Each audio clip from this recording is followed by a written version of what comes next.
Kavuşsak mı bir yaz günü, düşsem yoluna, çıkıp da gelsen mi yaz gülü, boynunda boncuklarınla. Gül aşka, güzelliğin başka, gülüşün olsun sabahıma.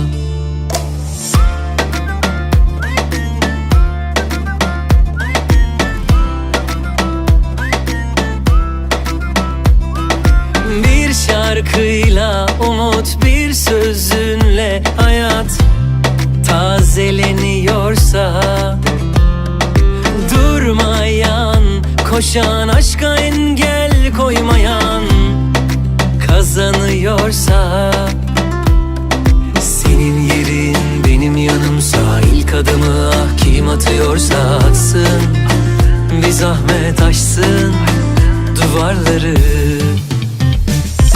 Kavuşsak mı bir yaz günü,